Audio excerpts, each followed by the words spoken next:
Саламатсыңарбы балдар? Маанайыңар жакшыбы? Жаздын келиши менен айлана кооз болуп, чымчыктар сайрап, маанайыңар көтөрүңкү деген ойдомун.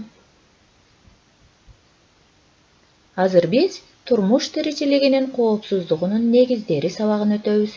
Башкача айтканда, ТТКН сабагын. Балдар, бүгүнкү сабагыбыздын темасы кооптуу коноктор деп аталат. Анда сабактын максаты менен таанышып алалы. Кооптуу коноктор жана алардын зыян келтирери жөнүндө түшүнүк аласыңар.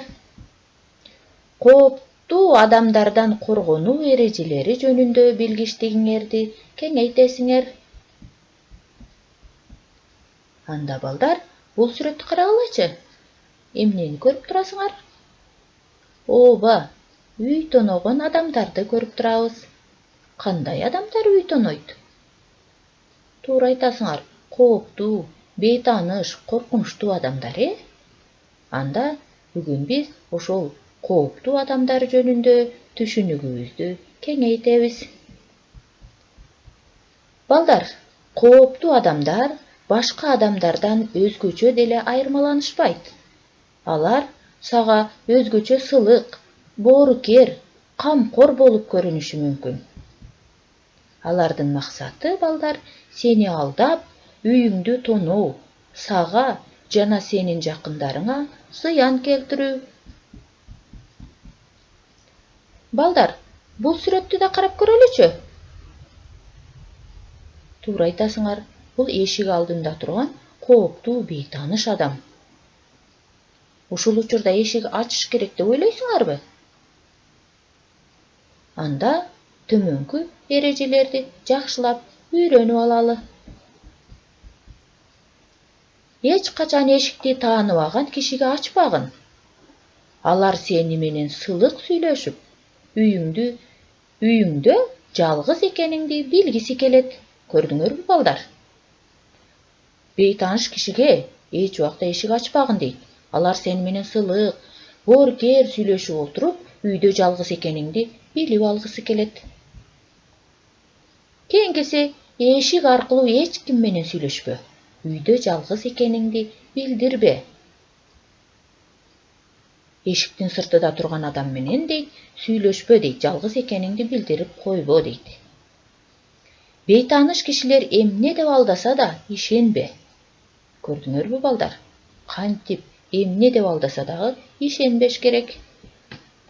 Кийинки эрежебиз, эч качан аларды үйүңө киргизбе. Ушул эрежелерди, балдар, эсиңерге бекем сактап аласыңар деген ойдомун.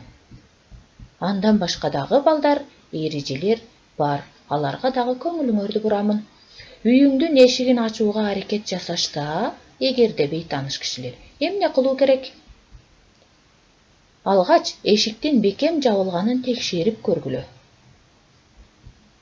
Анан 102 номурун терип, милиция кызматкерине болгон жагдайды түшүндүргүлө. 102 номуруна биз кимге кайрылат элек? Туура айтасыңар, милицияга. Милицияга кабарлаш үчүн 102 номурун терип, жагдайды түшүндүрүшүңөр керек экен. Кийинкиси, балдар, ата-энеңе, кошуналарга чалып кабарлагыла.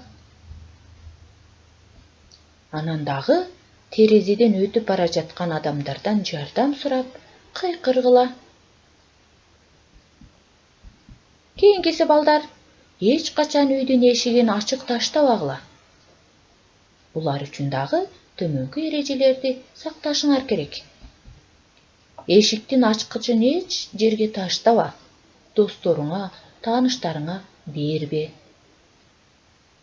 Көрдүңөрбү, балдар? Ата-энеңер силерге ишенип таштаган үйдүн ачкычын досторуңа дагы, тааныштарыңа дагы бербегиле. Анткени силер али кичинесиңер. Кийинкиси, сыртка чыгып бара жатканда терезелерди да жапканды унутпагыла. Анан эч кимге үйүңдө эмне бар экенин, кымбат баалуу нерселер кайда сакталарын айтпагыла. Үйүңөрдө бар нерселер, буюмдар жөнүндө эч кимге айтпашыңар керек.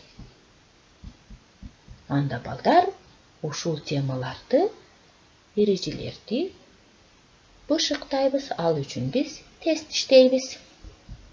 Биринчи сурообуз: кооптуу коноктор сага кандай мамиле жасашы мүмкүн?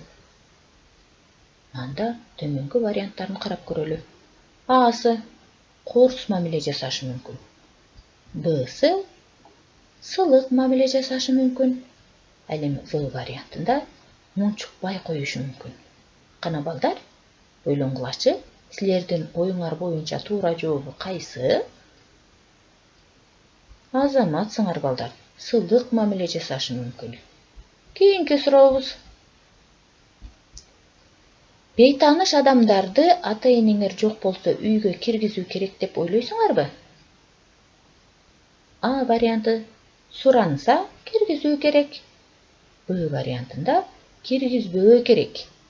Ал эми В вариантында ата-энең жөнөттү десе киргизүү керек. Кана балдар, ойлонгулачы. Силердин оюңар боюнча эмне кылуу керек? Суранса же ата-энеңер жөнөттү десе киргизүү керекпи? Анда туура жообуну карап көрөлүчү балдар. Туура жообу киргизбөө керек. Силер дагы ушуну ойлодуңар беле? Үчүнчү сурообуз балдар: бейтааныш адамдар үйдүн эшигин ачууга аракет жасашса, кайсы номурга чалуу керек эле? Асы: 101-ге чалуу керек.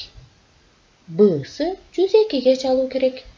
Всы: 103-кө чалуу керек. Кана балдар, милицияга кайрылуу үчүн кайсы номурду терет элек? Азаматсыңар. Туура жообу 102-ге чалуу керек. Балдар, силер ушул тесттерги суроолорго жооп берүү менен теманы жакшы эле түшүндүңөр деген ойдомун. Анда балдар, үй тапшырманы белгилеп алабыз. Ушул кооптуу адамдар жөнүндө ата-энеңер менен баарлашасыңар. Саламатта калгыла, өзүңөргө сак болгула.